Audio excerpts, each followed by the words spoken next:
Guys 2 ദിവസമായിട്ട് cake കഴിക്കാൻ നല്ല ആഗ്രഹം. നേരെ ശാസ്ത്രമംഗലത്തെ കേക്ക് ബ്ലിസിലേക്ക് വിട്ടു. ആഹാ, ഫ്രിഡ്ജിൽ ഇരിക്കുന്ന എല്ലാ കേക്കും ഇങ്ങ് കിട്ടിയിരുന്നെങ്കിൽ എന്ത് കൊള്ളാമായിരുന്നു. ക്രിസ്മസ് ടൈം ആയതുകൊണ്ട് ദേ പ്ലം കേക്കും കാരഡീസ് കേക്കും ഒക്കെ ഇവിടെ റെഡിയാണ്. ഒരു ബൾക്ക് ഓർഡർ ഡെലിവറി ചെയ്യാൻ വേണ്ടി റെഡിയാക്കി വെച്ചേക്കുന്നു.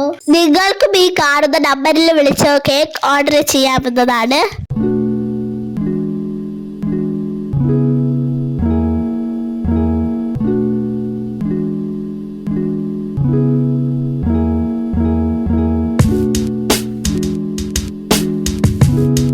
ഞങ്ങൾ ഇന്നൊരു റോയൽ ബട്ടർ സ്കോച്ച് കേക്കാണ് വാങ്ങിച്ചത്.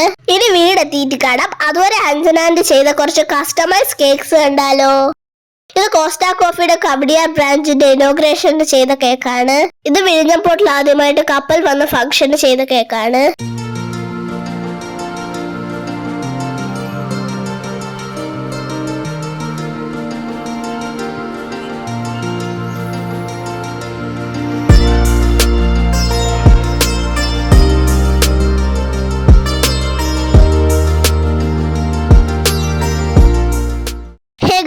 അതാ ഞങ്ങളുടെ കേക്ക്. വീഡിയോ എടുക്കുന്നതിന് മുമ്പ് വാവച്ചി ആവേശപ്പെട്ട കേക്കിന്റെ മുകളിലിരിക്കുന്ന സാധനം വലിച്ചെടുത്തു. പിന്നെ തിരിച്ചു വെച്ചപ്പോ ചെറിയൊരു ക്രാക്ക് വീണു. പക്ഷെ അതൊന്നും ഞങ്ങൾക്കൊരു വിഷയമേ അല്ല. കേക്ക് കഴിച്ചാൽ മതിയല്ലോ. ആ കേക്കിന്റെ മുകളിൽ ഒഴിച്ചേക്കുന്ന ക്യാരമൽ കണ്ടിട്ട് എനിക്ക് കൊതി വരുന്നു. ഞാനൊന്ന് കട്ട് ചെയ്ത് കഴിക്കട്ടെ. പേര് പോലെ തന്നെ ഇതൊരു റോയൽ കേക്ക് ആണ് guys. A melted mouth cake which is not overly sweetened.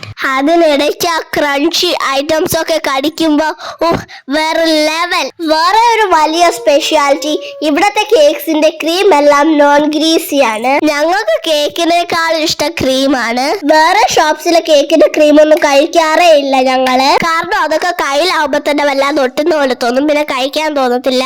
ഏത് പ്രായക്കാരാണേലും അധികം മധുരം അത്ര നല്ലതല്ല. എന്നാൽ സ്വീറ്റ് ക്രേവിങ്സ് വരുമ്പോൾ കേക്ക് ബ്ലിസിലെ കേക്ക് നല്ലൊരു ഓപ്ഷൻ ആണ്.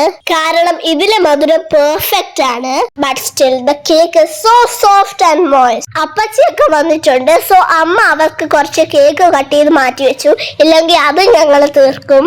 ഇവിടത്തെ കേക്സിന്റെ ഒരേ ഒരു കുഴപ്പം, കഴിച്ചു തുടങ്ങിയ പിന്നെ നിർത്താനേ തോന്നില്ല. അപ്പൊ അത്രേ ഉള്ളൂ ഗൈസ് ഈ വീഡിയോയിൽ. ബൈ.